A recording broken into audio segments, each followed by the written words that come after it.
जय जय महाराष्ट्र। हिंदुस्तान को एक नई दिशा देने वाले और हिंदुस्तान के शिल्प शलाकार डॉक्टर बाबा साहब अम्बेडकर भारत की आज़ादी का इनकलाब का नारा देने वाले चंद्रशेखर आजाद, भगत सिंह, सुखदेव, राजगुरु, अशफाक उल्लाह खान, ये ऐसे लोगों के मैं नाम ले रहा हूं दोस्तों, जो लोगों ने अपना खून से हिंदुस्तान को सींचा। वो इसके लिए सींचा ताकि हिंदुस्तान की जो आने वाली पीढ़ी है वो गुलामी में नहीं बल्कि आज़ादी में घूमे और एजुकेशन के मामले में, जात धर्म के मामले में, हर एक मामले में अपनी आज़ादी रखे। लेकिन आज हिंदुस्तान, महाराष्ट्र की बल्कि हिंदुस्तान की यह हालत हो चुकी है कि बेरोजगार नौजवान बेरोजगार है।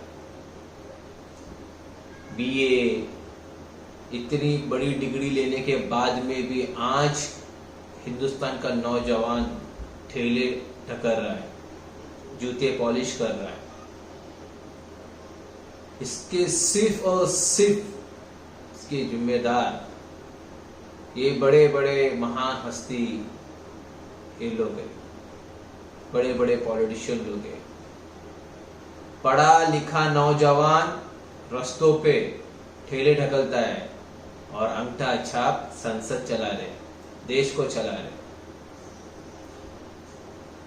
ये आज इसके लिए कह रहा हूं क्योंकि 10 साल के पीरियड से वो 65 साल यानी कि 75 साल के पीरियड में, 70 साल के पीरियड में बेरोजगारी इतनी बढ़ गई है जो कभी ना खत्म हो सकती है। ये तो सिर्फ 10 साल की सरकार, 9 साल की सरकार है, हम इसको बोल ही नहीं सकते। इसकी जो पहले की सरकार थी, इन्होंने देश को इतना खोखला कर दिया है कि देश की हालत बस से बदतर होते जा रही है। और आज अपना स्टेटमेंट देते हैं कि वो ऐसा होना चाहिए था, वो ऐसा होना चाहिए था, ये होना चाहिए था, वो होना चाहिए था। ठीक है, वो तो देश की बात है। आज हमारे महाराष्ट्र की ऐसी सिचुएशन आ चुकी है कि एक हत्याकांड को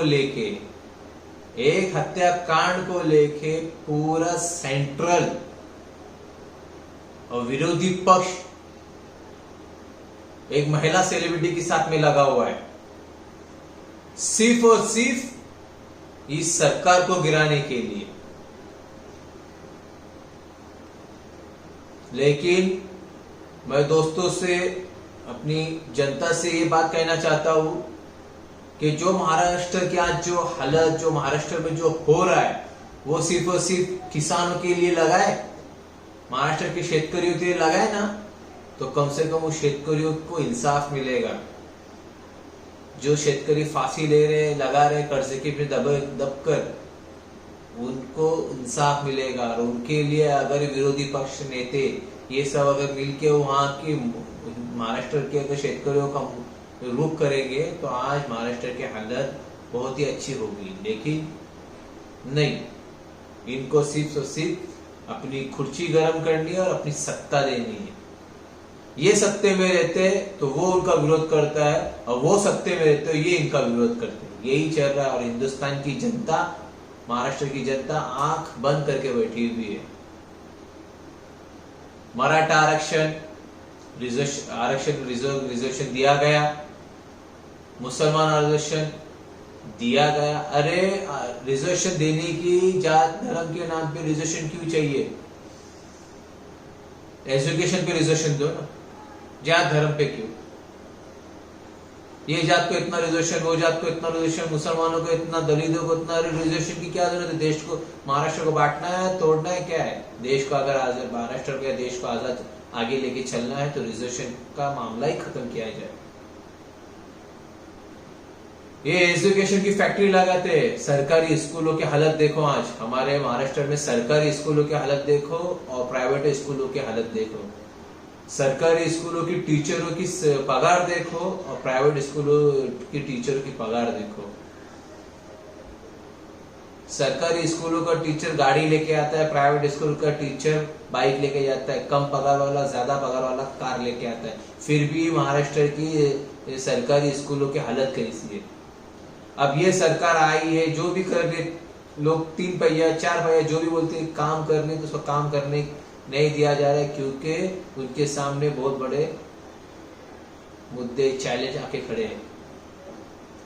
अब मैं ये बात करते करते अगर सरकार का नाम लेता हूं तो बहुत से लोगों को लगेगा कि सरकार का ही पिट्टू है, सरकार के बारे में ही बात कर रहा है, सरकार से कुछ मिल रहा है।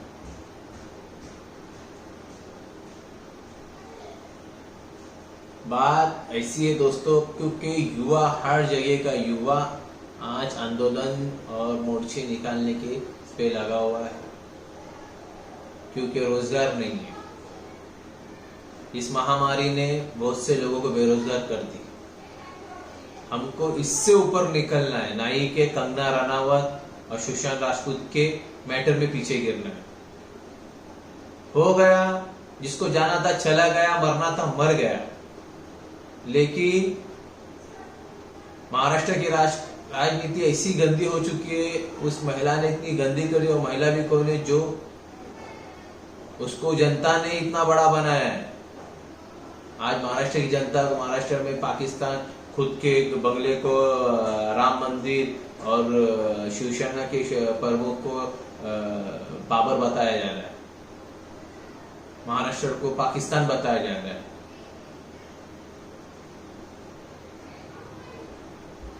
क्यों ये सब और क्यों ये गंदी राजनीति की जा रही है सिर्फ और सिर्फ सत्ता के लिए? तो हिंदुस्तान की, महाराष्ट्र की जनता से मेरी यह अपील है, बहुजन मुक्ति संगठन की ओर से मेरी यह अपील है कि बेरोजगार शेतकरियों के ऊपर हम लोगों को ध्यान देना है, ना ही कि ये गोदी मीडिया और ये जो मीडिया के लोग जो इसके पीछे लगे हैं